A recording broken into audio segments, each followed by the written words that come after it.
Morning, Greg. Thank you for taking the time. We've just released the press release this week, and it's talked about the new RaceCape Incentive, which is powered by Hollywood Bets. It seems like a very good scheme, which adds a lot of money on the table for not just big racing, but also incentivizing people running their horses through the season. Super exciting. Actually a game changer, but not to be viewed at in isolation, because the press release that's going to be going out shortly, if not out already, is one that's going out relating to the level of stakes.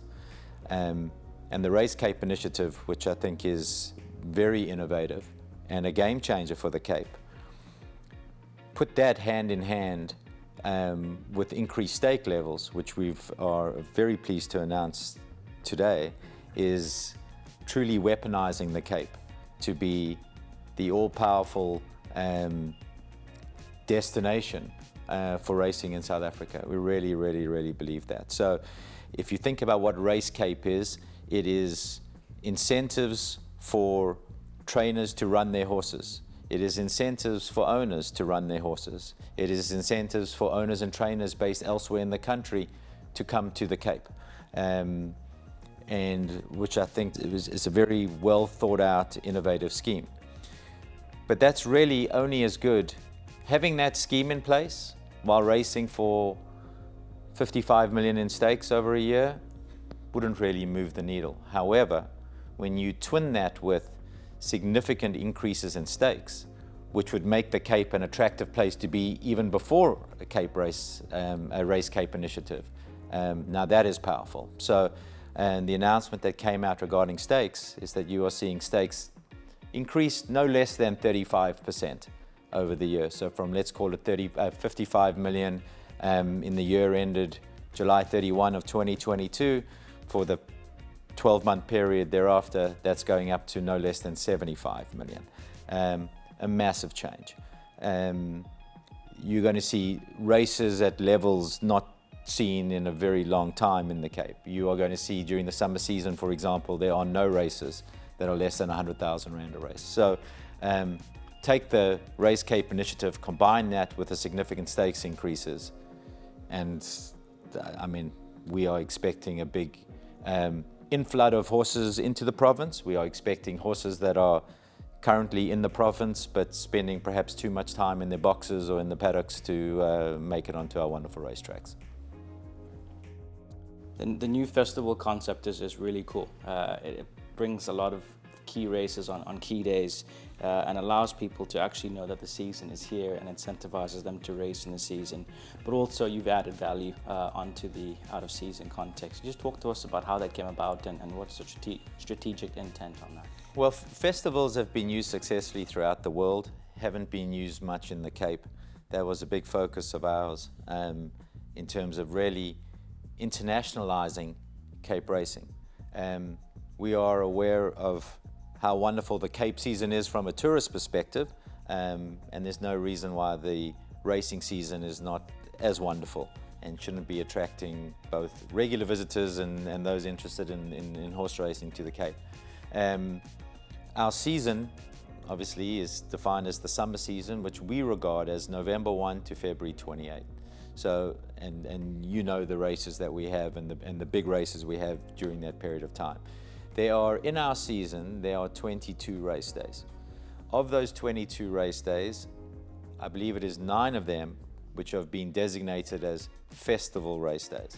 And then in the context of that, there are added rewards, incentives, bonuses, enhanced stakes for what are known as festival race days. So we think what already is exciting, thrilling racing is just going to be kicked up another notch, and we're super excited about that. And then there's an opportunity to amplify that by having sponsorships. We did talk about how Hollywood has to compete like every other sponsor, like World Sports Betting, to actually have their brand shown on these amazing race days. So there's a huge upside there too. Absolutely. Well, listen, a rising tide raises all ships, right? And I think what you are seeing is that tide starting to rise. So, you know, we all know, you know, my money has been put into to Cape Racing. It's going towards lots of upgrades in the properties, the premises, things of that nature. And at the same time, of course, because you have to have, the product has to be holistic. You cannot just focus on one aspect. We have to focus on everything. We've got to improve the training centers. We've got to improve the racetracks. We've got to improve the stakes. We've got to improve everything. The point being, to come back to your question or your comment about sponsorship, is what has been run down, tired, depressing, heading in the wrong direction is turning around and is going up, up, up. And I think that brands will be super excited to be affiliated with the Cape Racing, period. And I don't think there's just going to be one or two sponsors interested. I think that there will be a lot. And Hollywood Bets is both an unbelievable name and an unbelievable sponsor. But yes, like anybody else, they're going to need to come and come to the table, and they're going to be up against other brands that are similarly interested. So you mentioned WSB, who have obviously been a long-standing, fantastic sponsor of racing in this country. And in the Cape, one of our premier days, the WSB Met, is a fantastic day. We commingle with Hong Kong on that day. WSB have been a fantastic sponsor of racing in the Cape, and long may that continue. But not just WSB, there are lots of other brands that we are in discussions with, and continue to be in discussions with, and we think there'll be some interesting announcements over the year ahead. These festivals are fantastic news, Greg. The increase in stakes. Also, you mentioned on a lower level in terms of handicapped horses and maidens. Could you just talk to us about the idea behind that? We've spoken ad infinitum about increasing horse population to increase field sizes, to increase tote turnover, to increase profitability, to increase money to go back into stakes. That cycle we've spoken about, Troy, in previous interviews. But the key here has been that the reason our population has dropped is that we've had lower rated horses that have left the province to go race elsewhere, for two reasons actually. The first reason being there haven't been lower rated races on the program at all. So if you had a merit rated 64 horse, you were going to another center where they had races where your horse could run.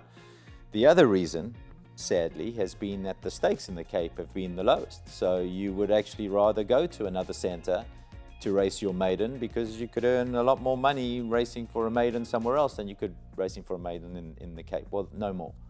So that has changed.